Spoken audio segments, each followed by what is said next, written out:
In the world of military technology, impossible is a word used by people who have run out of money. In 2021, the United States Navy quietly killed the most powerful gun ever conceived. They spent 15 years and over $500 million of your money trying to build a weapon that shoots with pure electricity instead of gunpowder. Then they just gave up. They told Congress it was a dead end. They said the barrels melted like wax under the heat of a miniature sun. They said the power supplies were too bulky to fit on a ship. They boxed up the future of naval warfare, labeled it failure, and let it gather dust in a warehouse in Virginia. But 6,000 miles away, in a high-security lab in Tokyo, someone wasn't listening to the eulogy. While the Pentagon was writing reports about why railguns couldn't work, Japan was actually fixing them. And in late 2025, on the deck of the test ship JS Asuka, the Japan Maritime Self-Defense Force did what the Americans said was a fantasy. They pulled the trigger. Not once, but 120 times in a row. Mach 6.5 velocity, 0 failures, total accuracy. I want to pause right here and ask you, does it frustrate you that the US spent $500 million just to walk away, while Japan solved the problem on a much smaller budget? Do you think the US Navy actually failed because of physics, or did they just stop because there wasn't enough profit in a dumb steel slug compared to a multi-million-dollar missile? Let's get into it in the comments below. I'm reading every one of them today. To understand why Japan's success is so embarrassing for the Pentagon, we have to look at why the American dream died. The US Navy wanted a monster. They demanded a 155mm cannon that could launch a massive 20-kilogram slug over 100 miles away. But here's the physics lesson the US ignored. When you shove millions of amps of electricity into two metal rails to push a heavy object to Mach 7, you create plasma. The air inside the barrel turns into superheated gas hotter than the surface of the sun. This plasma acts like a blowtorch, eating the gun from the inside out. The American prototypes were literally vaporizing their own rails after just a few shots. It was like buying a $100,000 rifle that you had to throw in the trash after firing half a magazine. Japan's Acquisition, Technology and Logistics Agency, ATLA, realized the US hadn't failed at physics, they had failed at scaling. While the Americans tried to build a Ferrari that broke down every 10 miles, Japan built a Toyota. They downsized the projectile to 40 millimeters, a steel dart weighing just 320 grams. By dropping the mass by over 90%, they slashed the electrical current required. Less current means less heat. Less heat means the barrel doesn't melt. It's the most basic rule of engineering. If the big version breaks, make the small version perfect first. But lowering the mass wasn't the only trick. You still have to deal with the friction of a metal block sliding down a rail at 5,000 miles per hour. This is where aerostatics fans will see the real industrial monopoly at play. The US used standard conductive materials that degraded almost instantly. Japanese engineers, however, utilized a specialized copper-tungsten alloy with extreme arc resistance. They didn't just build a gun, they built a new material. Then they solved the power box problem. To fire a railgun, you need a massive burst of energy, more than a city block uses in a day, delivered in a fraction of a second. The US power supplies were the size of a small house. Japan, however, is the world leader in gallium oxide, Ga2O3 semiconductors. Gallium oxide can handle significantly higher voltages and switch faster than the silicon chips the US uses. This allowed Tokyo to shrink the power plant for a hypersonic railgun so small that it now fits inside a standard 20-foot ISO shipping container. Think about the strategy here. If you can fit a railgun's power plant into a shipping container, you can put it on a truck, a small frigate, or even a hidden coastal bunker. If you were a naval commander, would you rather have one $4 billion super ship like the Zumwalt or 20 small, cheap ships that all have hypersonic railguns? Type super or fleet in the comments. This is the part of the investigation that gets the high-paying advertisers in Washington and Tokyo nervous. This is the economic wall. Currently, the US and Japan defend against Chinese missiles using interceptors like the SM-6. These are incredible pieces of technology, but they cost roughly $4.3 million to $5 million each.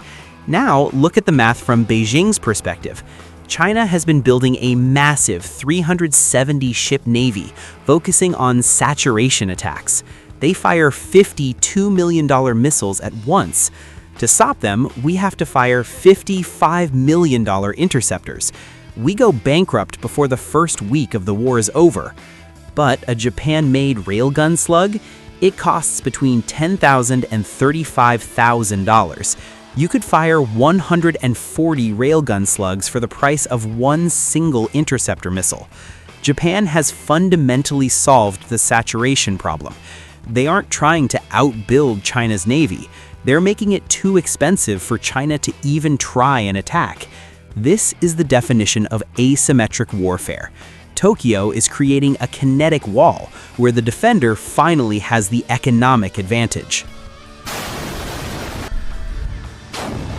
We can't talk about Japan without talking about China's own super weapon claims. Beijing has been bragging about their LY-1 laser system, designed to intercept threats at the speed of light. On paper, it looks like the future. But there's a fatal flaw that Chinese state media won't tell you, but we will. Thermal blooming. In the humid, salty environment of the South China Sea, laser beams struggle. The moisture in the air absorbs the laser's energy, heating up the air molecules and causing the beam to defocus, like trying to use a flashlight in a thick fog. In a Pacific storm, a multi-million-dollar laser has the lethal power of a laser pointer. Japan's railgun doesn't care about the weather. A 40mm tungsten slug moving at Mach 6.5 doesn't defocus. It doesn't care about rain, salt spray, or blooming. It arrives at the target with 100% of its kinetic energy, roughly 8 megajoules of force. That is the equivalent of a 2-pound block of TNT detonating inside a ship's hull, delivered with the penetration power of a tank shell. Let's be real for a second. If you were Beijing, what would scare you more? A laser that only works on sunny days, or a weatherproof steel rod traveling at 5,000 miles per hour? Do you think China is overinvesting in flashy tech while Japan wins with brute force physics? Japan isn't just building a gun, they are building a hyper-defense ecosystem. You can't hit a target you can't see, and at Mach 6, you need to see everything. This brings us to the Deep Ninja program. While everyone is looking at the ships, Japan is quietly deploying a fleet of autonomous underwater vehicles, AUVs. These drones can lurk at depths of 4,000 meters for 30 days at a time. They don't use active sonar. They don't want to be found. Instead, they use advanced hydrophones to hear the acoustic signature of a Chinese task force from hundreds of miles away. They beam that data up to the QZSS, Quasi-Zenith Satellite System. QZSS is Japan's private GPS. While standard GPS is accurate to a few meters, QZSS provides centimeter-level precision. This data is fed directly into the railgun's fire control computer. The gun isn't aiming at where the ship is, it's aiming at where the ship will be 10 seconds from now, based on real-time underwater acoustics. All of this technology, the gallium oxide chips, the liquid-cooled barrels, the deep ninjas, is converging into a single hull, the 13DDX next-generation destroyer. Set to enter service in the early 2030s, the 13DDX is designed with an all-electric spine. It is essentially a floating power plant with a ship built around it. It creates a multi-layered no-fly zone. Outer layer, SM-6 and hypersonic missiles. Middle layer, the $35,000 Railgun slugs. Inner layer, high-power lasers for drone swarms. It is a cost exchange machine. Japan is betting that they can sit back and shoot down $15 million hypersonic missiles with $35,000 steel darts until the enemy simply runs out of money. There is a rumor in the defense industry, a story about a very uncomfortable series of meetings held in late 2025 between the US Navy and Japan's ATLA. The topic? Technology transfer. After mocking the Railgun as impossible and killing the program, the US Navy is now realizing they are the only superpower without a functional electromagnetic weapon. But Japan isn't just giving the tech away for free, they are using it as leverage. For the first time since 1945, Japan is the one holding the technological high ground. They are moving from being a protectorate of the US to being a lead partner. They are setting the terms for the defense of the Pacific. This is the big question for the aerostatics community. Should the US swallow its pride and just buy Japan's railgun tech? Or should we spend another $1 billion trying to catch up on our own? Is made in Japan the new gold standard for high-tech warfare? The age of gunpowder and expensive missile trades is coming to an end. The age of electromagnetic warfare is officially here.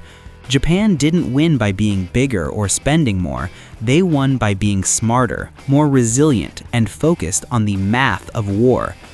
The B-21 Raider has the toxic skin that keeps it invisible, but Japan's railgun is the kinetic wall that makes invisibility irrelevant.